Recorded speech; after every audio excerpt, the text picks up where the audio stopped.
Mon appel, je l'ai dit, moi je ne demande rien au tribunal. Je suis ici pour dire que plutôt plaider pour les victimes des autres, les personnes qui ont subi des sévices graves, les personnes qui ont été assassinées, leurs familles.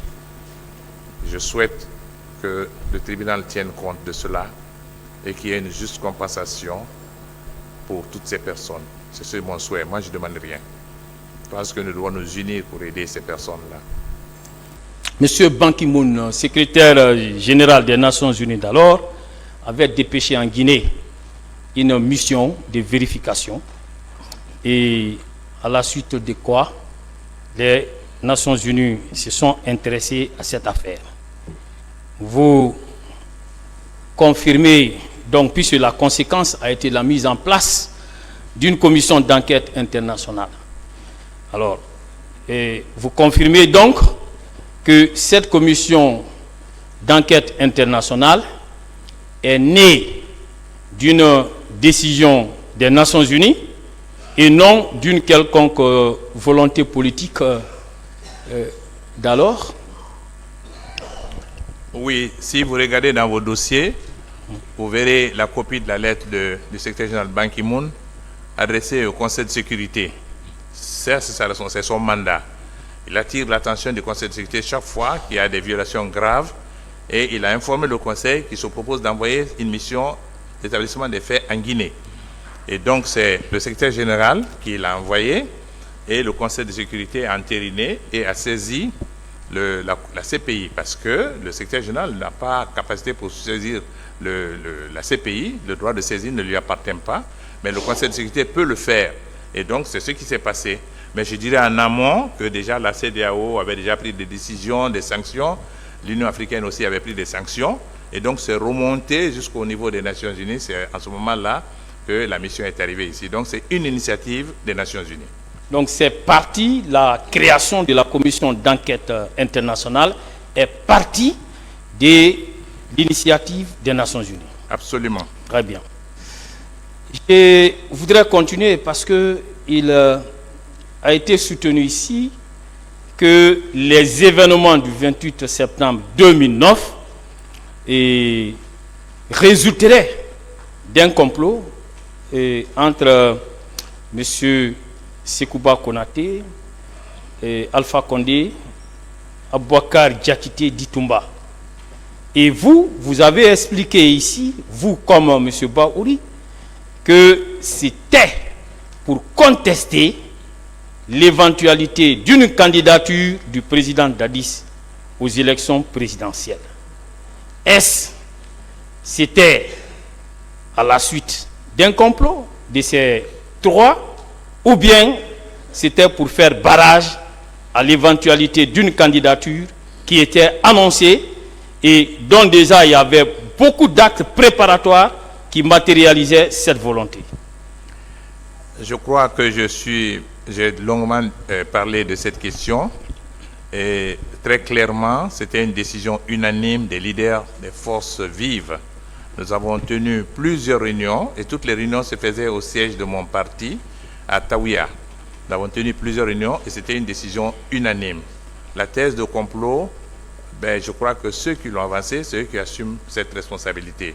Pour ma part, moi je sais que nous n'étions pas dans cette logique, nous étions dans une logique, donc consensus des leaders des forces vives pour faire ce meeting.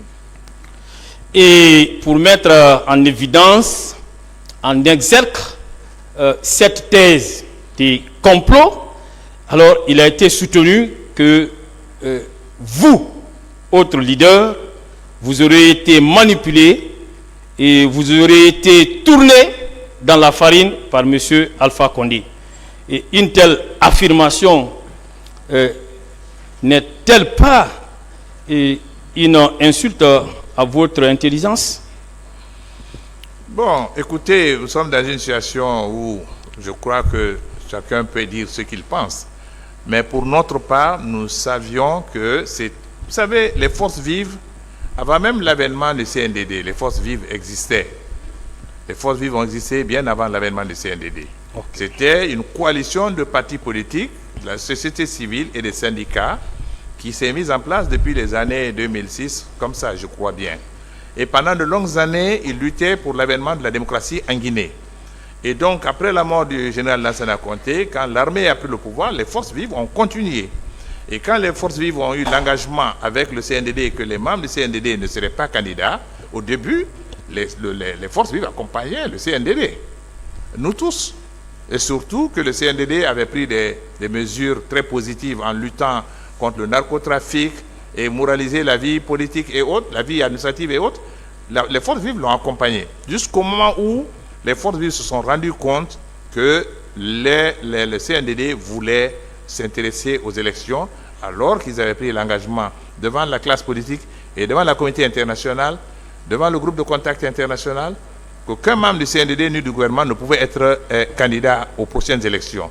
C'est la seule raison pour laquelle nous avons décidé d'organiser et de nous opposer à cette candidature. Okay. Merci. Et lorsque vous lisez la déposition de M. Tibou Camara, M. Tibou Camara parle des manifestations qui étaient organisées par le CNDD et d'ailleurs il s'était fondé sur ça pour demander au président Dadis qu'il ne pouvait pas s'opposer au meeting que vous projetez, que même s'il voulait obtenir un report de ces meetings. Alors, est-ce que dans ces conditions, vous trouvez normal que le président Dadis et le CNDD organisent des mouvements, des manifestations de soutien à sa candidature d'un côté et que de l'autre côté, alors ils s'opposent à ce que vous vous organisiez à l'époque, le meeting du 28 septembre? Cela est exact. Il y avait beaucoup de manifestations, il y avait des regroupements. Nous sentions visiblement que presque toutes les préfectures étaient déjà touchées. Il y a eu la réunion des élus ici, avec le CNDD, où on a compris qu'on est en train de toucher même la racine, la base même. Et nous avons vu aussi des réunions à Fria, le voyage du président du CNDD à l'Abbé, aussi le discours à Boulbiné, de même que le passage du président Ouad.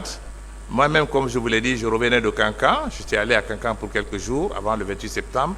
J'ai vu qu'à Cancan, les gens étaient prêts aussi à recevoir la délégation du CNDD. Nous avons compris qu'il y avait une campagne. Puisque eux, ils faisaient des meetings partout, pourquoi pas nous? Donc, nous avons dit, nous allons faire notre meeting. Et c'était notre droit. C'est un droit, on va me dire que ce n'est pas un droit concerné par la Constitution, était interdite. Mais les textes, tous les textes internationaux concernant les droits de l'homme, concernant la Convention des droits civils et politiques, auxquels la Guinée a adhéré, nous autorisaient à nous réunir. Et c'est ce que nous avons évoqué. Très bien. Je continue. Et est-ce que malgré toutes ces manifestations, ça et là, et les efforts qui étaient en cours, les interventions des religieux, et si le groupe de contact aussi, je vais bien parler du groupe de contact qui était là, qui se battait pour dissuader le président Dadis. Est-ce que si le président Dadis avait eu un sursaut patriotique en faisant une déclaration pour dire qu'il ne sera pas candidat, pour vous rassurer, serez-vous parti à ces meetings? Bien sûr que on aurait applaudi. Et honnêtement, moi je dis qu'il y a eu plusieurs choses qui se sont passées qu'on aurait pu éviter. Par exemple, lorsque les forces vives ont demandé à rencontrer le président du CNDD, s'ils nous avaient rencontrés, cela aurait évité les événements du 28 septembre. Ça, c'est la première des choses. Malheureusement, on ne nous a pas reçus. Deuxièmement, l'appel du président du CNDD la nuit du 27, un appel tardif, était inopportun. S'il avait appelé 1 ou 2 jours à l'avance, même avant d'aller à l'Abbé, parce qu'avant qu'il n'aille à l'Abbé, il savait qu'on allait organiser le 28 septembre. Ce n'était pas caché. On parlait, nous tous, on a fait des interviews dans les radios ici, pour dire que le 28 septembre, nous allons dire non. Et donc, s'il avait convoqué les forces vives avant le 28 septembre, pour qu'on ait cette discussion, cela aussi aurait évité le massacre du 28 septembre.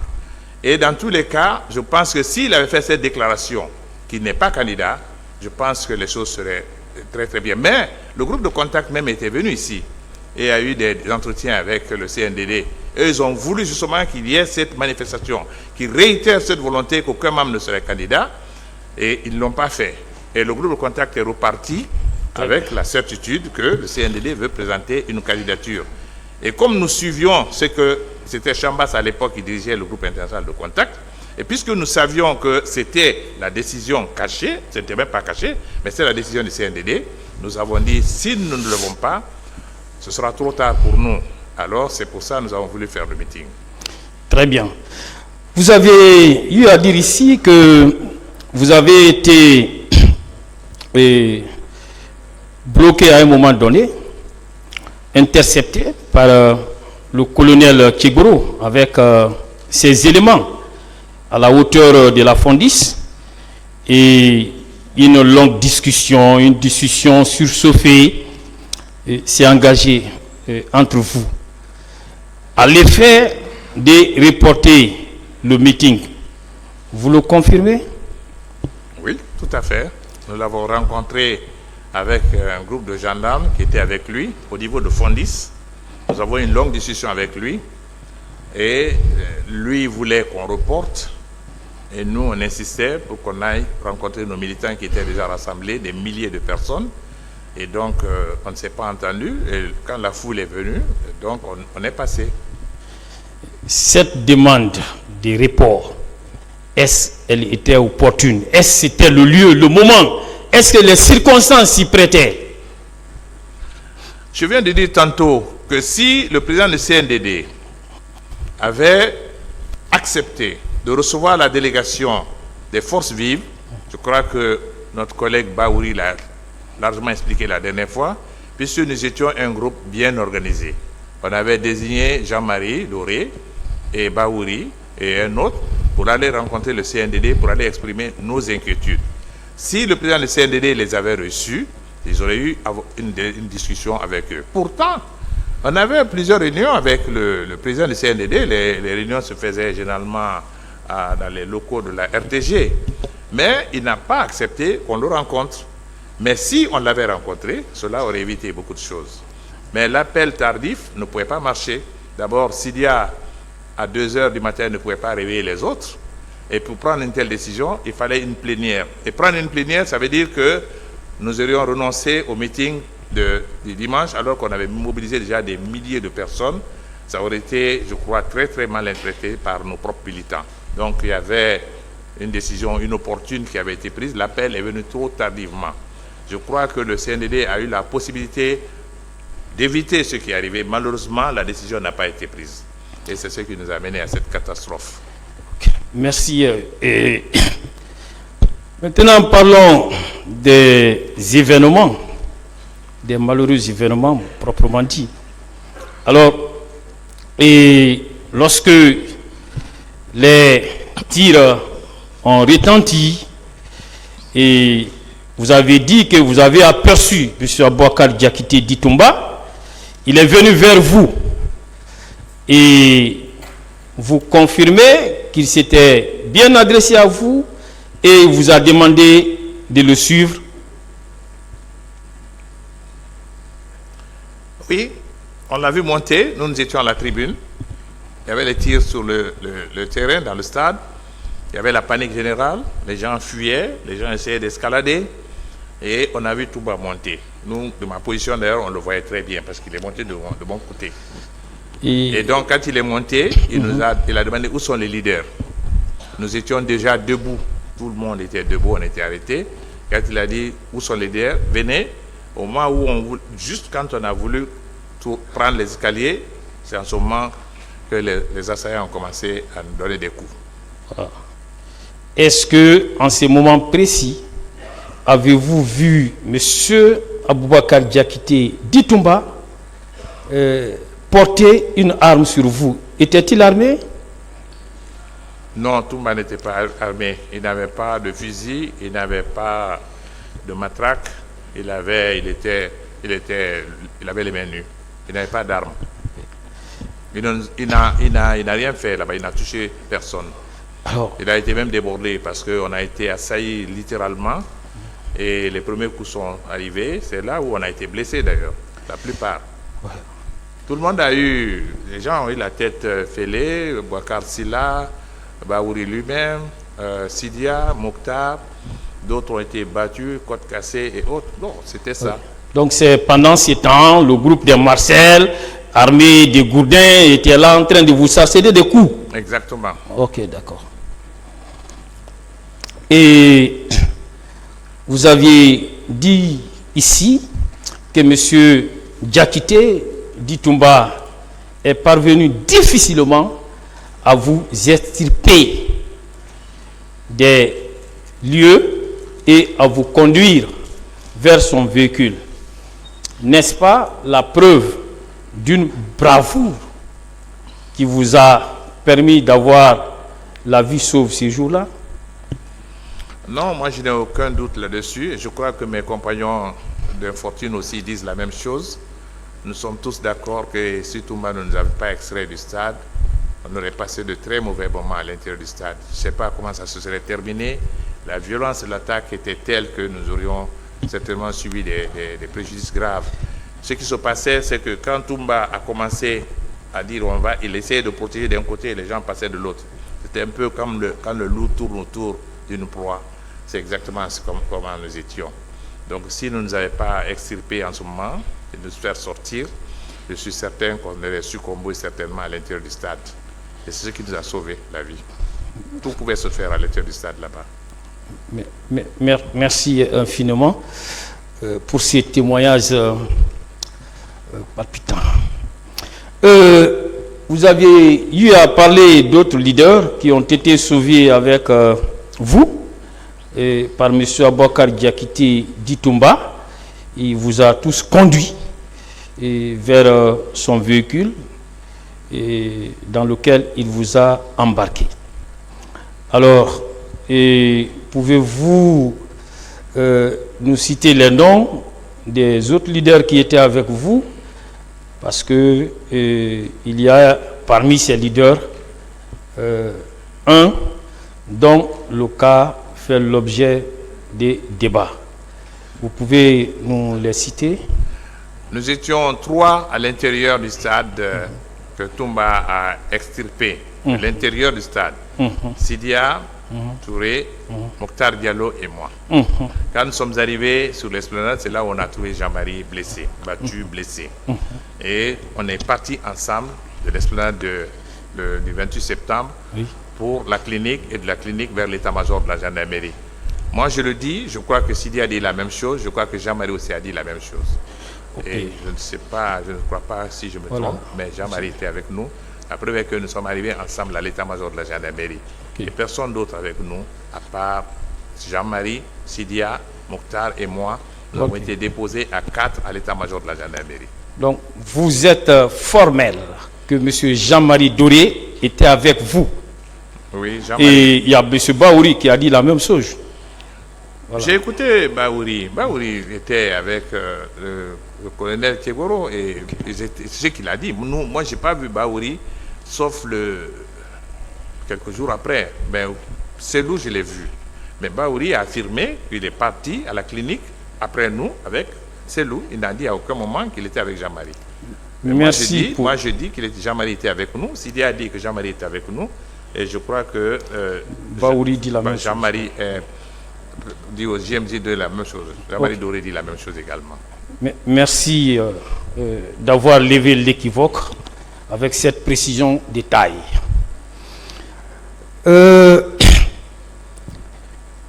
Vous aviez dit que M. Aboubacar Diakité Ditumba vous a embarqué à bord d'une Jeep. Vous le maintenez? Ça avait l'air d'une Jeep, oui. Ça avait l'air d'une Jeep, oui. C'était de quelle couleur? Grise, elle était sombre en tout cas. Elle de était couleur sombre. Sombre, je sais pas, noire. En tout cas, elle était de couleur sombre. Mais pourtant, pourtant, je vous pose la question en pleine connaissance des causes. Il y a colonel Blaise Gomou qui a soutenu ici avoir vu M. Aboubacar Diakité Ditumba descendre d'un pick-up de couleur blanche. Avez-vous vu ces pick-up de couleur blanche? Non, on n'était pas dans un véhicule de couleur blanche. Merci pour la précision, c'est important.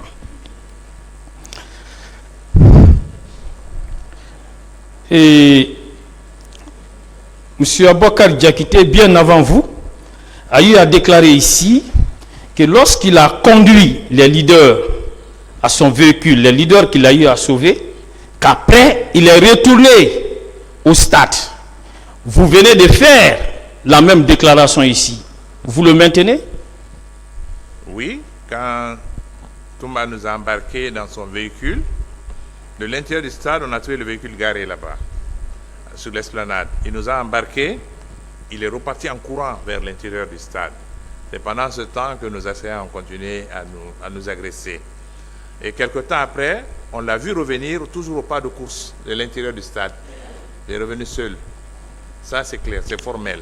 Merci, merci. Vous vous rejoignez avec mon commandant. Je poursuis. Puisque M. Aboubacar Diakité Ditumba est renvoyé devant ce tribunal criminel pour des infractions précises, je vais vous poser des questions relativement à ces infractions. L'avez-vous vu en train de tuer en tirant à bout portant sur des manifestants? Non. Je ne l'ai pas vu. Okay. L'aviez-vous vu en train de violer? Non. Vous allez faire un effort, parler dans le micro. Oui, non, je ne l'ai pas vu. Okay. L'aviez-vous vu en train de violer? Non. L'aviez-vous vu en train de voler? Non. L'aviez-vous vu en train de piller? Non. Est-ce que vous avez vu M. Diakité en train de donner des instructions à une quelconque personne à l'effet de tuer, de piller, de violer au stade du 28 septembre?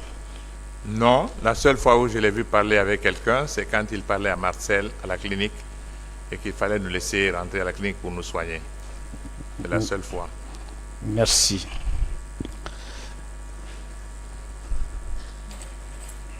Et vous avez eu à parler de la discussion chaude, très surchauffée, entre M. Aboubacar Diakité Ditumba et M. Marcel. Parce que Marcel s'opposait farouchement à votre admission à la clinique Ambroise Paré, avec la menace de faire exploser la clinique Ambroise Paré. Vous confirmez cela? Oui, tout à fait. Je pense que non seulement je le confirme, mais si vous demandez aux médecins et infirmières qui étaient de garde ce jour-là, ils vous le diront. Ils étaient présents, ils étaient sur le seuil, prêts à nous recevoir. Et donc, quand il y a eu l'altercation entre Marcel et Toumba, Marcel s'est opposé à plusieurs moments. Et quand ils sont revenus, il n'y a pas eu d'entente. Quand il a menacé avec la grenade, les médecins même ont fui. Et je pense que si on était rentré, il y aurait eu la catastrophe dans cette clinique ce jour-là. Okay. Et pendant ce temps, M. Tchegboro était présent. Tchegboro était sur les lieux. Il a essayé. Oui. Il a essayé de parler à Toumba un moment. Est-ce que était-il intervenu pour dissuader Marcel à l'effet de renoncer à son dessein criminel tendant à faire exploser la clinique? Je l'ai vu à un moment essayer de parler à Marcel. C'est de courte durée, mais il a essayé. Marcel n'écoutait personne ce jour-là. Okay. Donc, vous êtes formel que c'était bien Marcel. On peut demander au tribunal de le faire passer ici. Vous pouvez le reconnaître? J'ai dit que j'ai vu Marcel à l'intérieur du stade. Là-haut, je ne l'ai pas bien observé. Mais à l'intérieur du stade, puisqu'on est resté un moment où il tournait, il nous a frappé. Oui. Je l'ai vu me frapper, je l'ai vu frapper Sidia. Je l'ai revu sur l'esplanade où il a tourné pendant que Toumba était allé à l'intérieur du stade. Parce que Toumba nous a laissé la voiture, il est parti en courant vers l'intérieur du stade. Je l'ai revu. Et je l'ai encore vu plus clairement et Toumba était en train de lui parler par son nom. Je l'ai vu à la clinique. Comme je l'ai dit, vous ne pouvez pas avoir votre bourreau devant vous en plein jour et oublier ce visage. Ce n'est pas possible. Okay. Ce n'est pas possible. Si vous voyez quelqu'un qui vous frappe, vous garderez cette image-là de lui. Merci Surtout bien. que vous n'êtes pas resté 1 minute avec lui. Plusieurs moments, on est resté avec lui. C'est bel et bien Marcel qui était là et qui nous a frappés. C'est bien Marcel. Et saviez-vous que, contrairement aux affirmations des bienfaisances dont le président Dadis a fait état ici, saviez-vous qu'il a fallu une médiation menée par les leaders religieux sous la direction du ministre Koutoubou Sano que le président Dadis a ordonné votre mise en liberté pendant que vous étiez à la clinique? Vous le saviez? Non, je n'étais pas dans le secret, mais lorsqu'ils sont venus, la délégation est arrivée, ils nous ont dit qu'ils ont vu le président du CNDD et que le président du CNDD a bien voulu accepter de nous laisser partir chez nous. C'est ce qu'ils nous ont dit. Donc, Je suppose que c'est justement cette délégation qui a mené les négociations pour notre libération. Ça, c'était visible. bon, S'il vous plaît, monsieur Koutoubou s'il vous Sano plaît, l'a maître, dit. S'il vous plaît. Bon, les techniciens, je pense que c'est tous ces 3 micros-là, on n'entend pas bien. Là, ça marche. Là, ça marche. Bon, je vais parler. Celui-là? Lui, il ne marche pas. Celui-là marche. Oui, celui-ci. Oui, d'accord. Allez-y, maître. Bon, monsieur Koutoubou Sano l'a dit, il l'a dit dans un ouvrage, j'ai produit le document au dossier, que vous n'étiez pas des hommes libres là-bas, il a fallu cette médiation. Visiblement, nous n'étions pas libres. Nous savions qu'une fois que nous étions à la clinique, on voulait même nous empêcher de téléphoner. Nous étions bel et bien détenus. Il y avait des gendarmes qui gardaient, qui étaient à la porte. Et nous étions prisonniers. C'est évident. Depuis l'instant qu'on est allé à la gendarmerie, on était en détention. On a reçu quelques petits soins, mais ce n'était pas suffisant. Mais nous étions bel et bien en détention. Très bien. Je voudrais continuer. J'allais passer par rapport au véhicule de M. Abouakar Diakité Ditumba. Lorsqu'il vous a fait embarquer, n'avez-vous pas constaté la présence d'un civil qui occupait le siège opposé à celui du chauffeur qu'on appelle communément côté escroc, chez nous ici? Non, il y avait quelqu'un dans le véhicule. Vous savez, nous sommes venus de l'intérieur du stade avec Abouakar Diakité Toumba. On est venu avec lui de l'intérieur du stade et on est venu, et quand on nous a embarqués, nous on n'était pas sur la place qui est à côté du chauffeur, il y avait une personne qui était assise là-bas. Je n'ai pas vu son visage, je ne peux pas dire qui c'était. Ok, Mais il y avait quelqu'un. merci. Nous Mais savons la que... personne est restée silencieuse pendant tout le temps. Très bien. On ne l'a pas remarqué. Voilà, c'est M. Fromo. Fromo. C'est lui. Oui. Voilà. Et lorsque vous êtes arrivé à l'aéroport, quand vous voulez sortir, où on vous a réservé un traitement et que vous ne compreniez pas, et puis il a fallu beaucoup de coups de fil pour que vous parveniez à sortir du pays.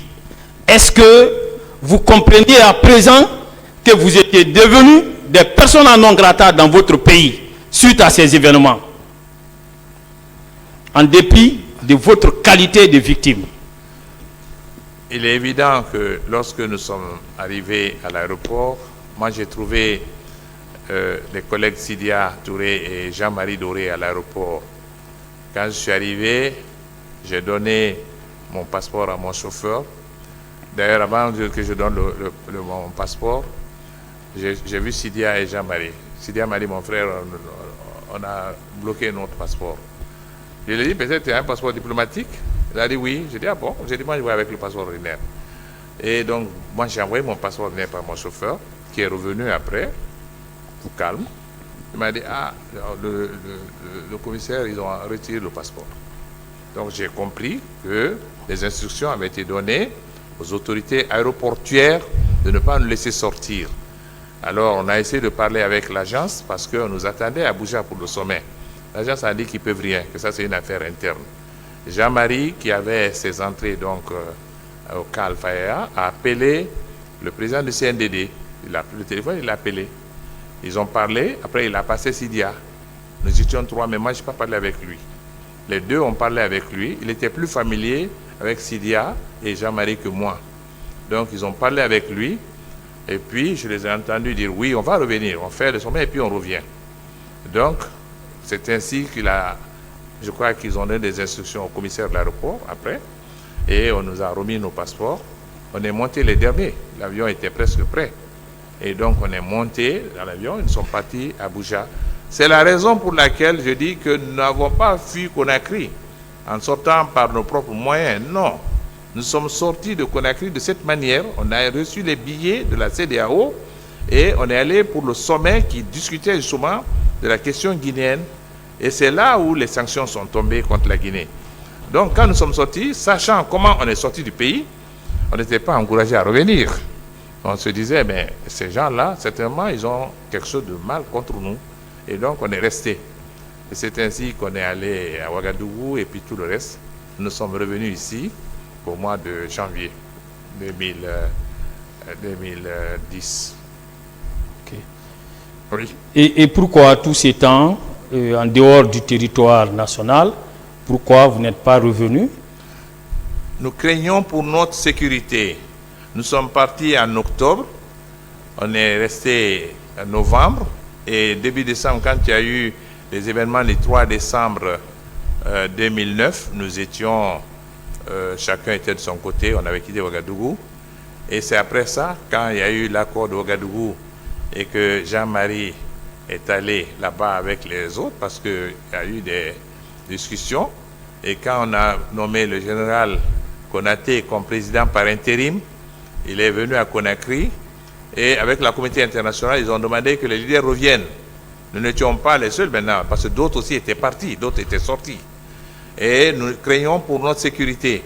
Ils nous ont dit non, on va prendre les mesures de sécurité, on vous affectera de la protection. Et nous, on était à Paris, il y avait Jean-Marie, plutôt il y avait Selouda Diallo, il y avait Sidia, il y avait Alpha Condé et moi-même. Nous nous sommes retrouvés au restaurant, dans un restaurant, et on a longuement discuté à 4 pour savoir quelle était notre position, quelle position fallait-il prendre. Et on a dit qu'on a des protections ici, mais bon, chacun dans le groupe, certains n'y croyaient pas trop. Et finalement, moi j'ai dit je rentre. J'avais confiance, je suis rentré le premier. Et quand j'arrivais à l'aéroport, on m'a donné des militaires, on m'a donné, je crois, 6 ou 7 militaires comme protection. Et après, je les ai appelés. J'ai dit, je suis arrivé, il n'y a rien, effectivement. Ils nous ont donné la protection.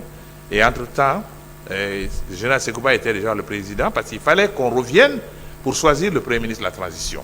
Parce que Jean-Marie n'était pas choisi encore. Il fallait que les forces vives se réunissent pour choisir quelqu'un qui devait être le Premier ministre de la transition. Donc, quelques jours après, M. Alpha Condé est revenu, Sidia est revenu, Seloudal est revenu. C'est à la suite de ça que nous nous sommes réunis pour désigner Jean-Marie comme le Premier ministre de la transition. Je ne sais pas si vous avez suivi avec nous l'une de vos militantes qui vous a d'ailleurs précédé à cette barre, Madame Fatou Yaïbari, qui dit avoir été persécutée. Elle était à tout moment menacée et il a fallu même qu'elle change de domicile. Alors, je ne sais pas si elle vous a fait état de la persécution dont elle faisait l'objet. Je suis parfaitement au courant de ce qui est arrivé à Madame Marie. Elle était une militante active de mon parti. Militante très active. Nous, on l'appelait Madame Diallo, Babeto. Elle était très active. Et le 28 septembre, je sais qu'elle a reçu beaucoup de sévices. Et même les éclats, il y a effectivement un éclat de balle dans la tête, c'est évident. Nous avons essayé avec Gandhi à l'époque, qui était le secrétaire général du parti, moi j'étais le président, et avec Gandhi nous avons essayé. Même l'ambassade de France, c'est moi qui avais négocié avec l'ambassade de France, parce que l'ambassade de France m'avait dit qu'ils avaient un service qui pouvait nous aider pour les victimes. Parce que la communauté internationale ici était très intéressée à l'affaire des femmes qui avaient été blessées ou violées. Et donc, je me suis adressé à l'ambassade de France. Ils m'ont dit, il n'y a aucun problème, envoyez-la, on va la soigner. J'ai envoyé Mme Barry effectivement à l'ambassade de France. C'est ainsi que l'ambassade de France l'a prise en charge. J'ai écouté les débats. Elle n'était pas diplomate, mais elle a été prise dans ce cadre-là. Et non seulement elle, mais je dirais aussi que notre monsieur Mamadi Kaba, qui est de l'Organisation guinéenne des droits de l'homme, a joué un rôle très positif pour l'envoi de certaines femmes qui avaient subi des sévices au stade. Il y avait plusieurs militantes du parti de l'UFDG de mon ami Selou Dalein Diallo et des militantes de mon parti. Je crois que moi, je dois avoir 3 ou 4 personnes dedans. Et donc, le GDH avec la communauté nationale, ils ont aidé. Et moi-même, j'ai contribué aussi pour mes militantes qui partaient, ne serait-ce que pour leur donner de l'argent pour leur séjour. Et donc, on a arrangé pour les envoyer. Madame Diallo a subi des sévices graves. Et il y a un moment, là-bas, elle avait peur de rester chez elle. Les premiers jours, elle était comme nous-mêmes, parce que comme je l'ai dit le matin, nous-mêmes, on changeait de résidence toutes les nuits. Pendant au moins une semaine, on ne dormait pas chez nous. Et je suis sûr que mes autres collègues faisaient la même chose. Nous avions peur d'être traqués par ceux auxquels nous avons échappé miraculeusement au stade, qui nous reviennent nous attaquer à domicile. Et donc, Mme Diallo a été sérieusement éprouvée, et je confirme tout ce qu'elle a dit. Et jusqu'à présent, malheureusement, nous avons essayé. Ici, ils n'ont pas pu opérer parce que c'est un truc, il faut un neurochirurgien. Et je crois que ce serait très important que cela soit pris en compte. Et comme je l'ai dit ce matin, mon appel à ce tribunal, c'est au-delà des décisions que le tribunal pourra prendre. Il faudrait absolument que le tribunal daigne accepter de donner une compensation importante aux victimes du 28 septembre. Les personnes qui ont été assassinées et les femmes qui ont subi des violences. Je crois qu'une juste compensation ferait justice pour ces dames-là. Elle fait partie de ce lot. Elle a besoin de soins pour faire une intervention chirurgicale, pour lui enlever l'éclat qu'elle a. Elle a les radiographies. J'ai suivi tout. Je connais son état. Je connais très bien son état. Et je crois que c'est un fait malheureux. Elle fait partie des grandes victimes. Et je voudrais dire encore une fois ici, parce que j'ai vu des victimes ici à la barre, elles ne sont pas folles. Elles sont en train d'endurer le traumatisme qu'elles ont subi. Et ça compte. Les femmes sont souvent, il y a des parties de la femme, il y a certains gestes qu'on ne doit pas faire. Et donc, elles ont subi vraiment des traitements inhumains. Et c'est le résultat. Et quand j'ai vu la dame la dernière fois parler ici, moi je connais, parce que mes militantes qui étaient avec elle à Dakar la connaissent bien. Elle a été victime d'atrocités réelles. C'est évident. L'autre a eu le courage de dire ici qu'elle a été violée. La précédente, la première qui est venue. Ce n'est pas toutes les femmes qui peuvent avoir ce courage de se mettre devant le public en sachant que ce procès est suivi à la télévision dans le monde entier. Ce courage-là, nous devons l'honorer.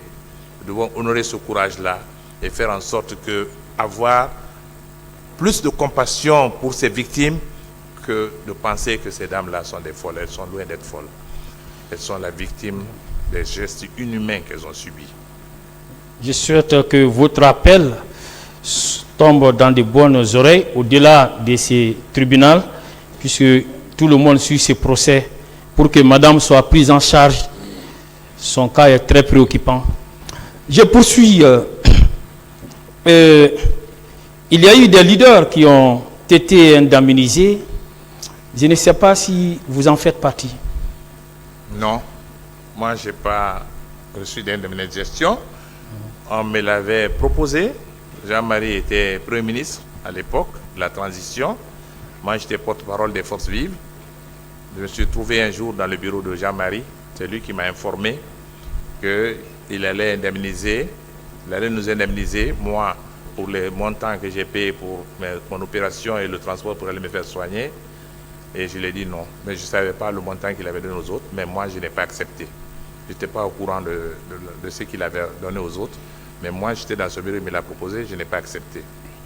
C'est pour des raisons personnelles, je n'ai pas accepté. Okay. Et à présent, qu'est-ce que vous sollicitez à titre de dommages et intérêts? Mon appel, je l'ai dit, moi je ne demande rien au tribunal. Je suis ici pour dire que plutôt plaider pour les victimes des autres, les personnes qui ont subi des sévices graves, les personnes qui ont été assassinées, leurs familles. Je souhaite que le tribunal tienne compte de cela et qu'il y ait une juste compensation pour toutes ces personnes. C'est mon souhait. Moi, je ne demande rien. Je pense que nous devons nous unir pour aider ces personnes-là. Merci, Monsieur le Premier ministre. Merci, Monsieur le Président. J'en étais.